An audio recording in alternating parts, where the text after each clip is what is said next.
2025 সালের একটি রাজনৈতিক হিংসার মামলায় ফের গ্রেপ্তার হলেন বীরভূম জেলা পরিষদের পূর্ত কর্মাধ্যক্ষ তথা সিউড়ি 2 নম্বর ব্লক তৃণমূল কংগ্রেসের ব্লক সভাপতি নুরুল ইসলাম। জানা গিয়েছে কয়েকদিন আগেই ওই রাজনৈতিক হিংসা সংক্রান্ত 3টি মামলায় আদালত থেকে জামিন পেয়েছিলেন তিনি। তবে গতকাল রাতে অন্য একটি মামলায় তাকে পুনরায় গ্রেপ্তার করে পুলিশ। আজ নুরুল ইসলামকে সিউড়ি জেলা আদালতে ভার্চুয়ালি পেশ করা হলে মামলার নথি ও উভয় পক্ষের বক্তব্য বিবেচনা করে বিচারক তাকে 7 দিনের জেল হেফাজতের নির্দেশ দেন। ঘটনাকে ঘিরে জেলার রাজনৈতিক মহলে নতুন করে চর্চা শুরু হয়েছে। মামলা তদন্ত চলছে বলে পুলিশ সূত্রে জানা গিয়েছে। হ্যাঁ, আজকে নুরুল ইসলামকে অ্যারেস্ট দেখে চালান দেখিয়েছে থানা। যে কেসটা হচ্ছে 2025 সালের জানুয়ারি মাসে, অর্থাৎ 17/1/2025 কেসটা ঘটনাটা ঘটেছিল।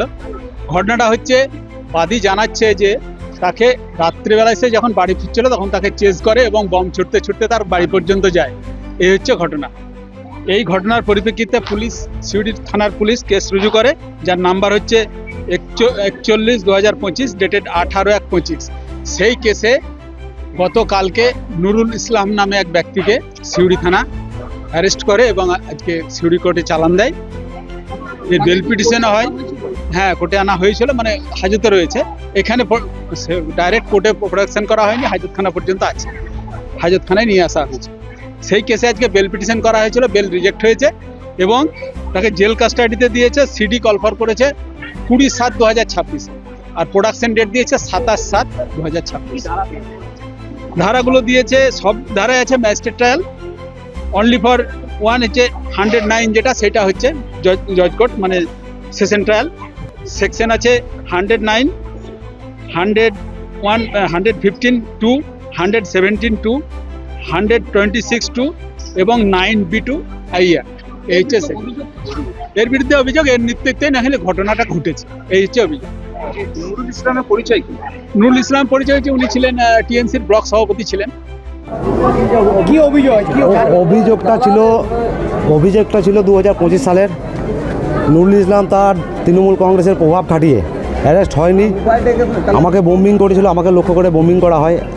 ঠিক আছে, কি ঘটনাটা ঘটেছে? ঘটনা হয়েছে আমি প্রত্যেক দিনের মতোই বাড়ি ফিরছিলাম, বাড়ির দরজার সামনে ঢুকতে যাচ্ছিলাম, আমাকে বোম্বিং করেছিল। ঠিক আছে, তার জন্য কেস। দাঁড় করানো হয়েছে? হ্যাঁ অবশ্যই। না দাঁড় করিয়ে রাস্তায় বোম্বিং করেছে? না, দাঁড় করিনি, আমি বাড়ি ঢুকতে গেলাম বাড়ির গেটের সামনে, আমার বাড়ির গেট লক্ষ্য করে আমাকে লক্ষ্য করে।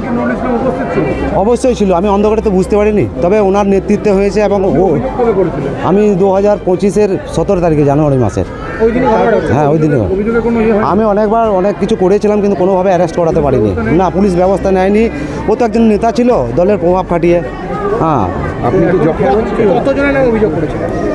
7 জন ছিল। আপনি যখন হয়েছিলেন? হ্যাঁ, আমাকে লেগেছিল, চোট লেগেছিল, আমি পড়ে গিয়েছিলাম দৌড়তে গিয়ে। হ্যাঁ, সেই ঘটনা এতদিন পরে যাই হোক, পুলিশ এখন সরকার পাল্টেছে, সেই জন্য হয়তো পুলিশ ভাবমূর্তি চেঞ্জ করেছে। সেই সময় আপনি তো তৃণমূল করতেন? হ্যাঁ, আমি ওর কাছের লোক ছিলাম, তো আমি আইটি সেলের কর্মী ছিলাম।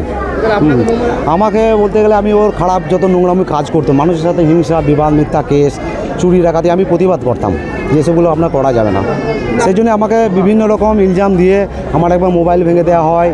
তারপর আমি একটা ভাড়া বাড়িতে থাকি, সেখানে আমাকে থাকতে দেবো না, এইভাবে বিভিন্নভাবে চক্রান্ত করে। হ্যাঁ, সে শুনুন, আমাদের নেতা ছিল তাই আমরা নেতার অনুগামী ছিলাম। ঠিক আছে, না এইসব কোনো ব্যাপার ছিল না। আমরা অনুব্রত মণ্ডলের অনুগামী, নুরুল ইসলামও ছিল, সবাই বীরভূমের প্রত্যেকটা মানুষের অনুব্রত মণ্ডলের অনুগামী। আমি নুরুল ইসলাম সেন্টু।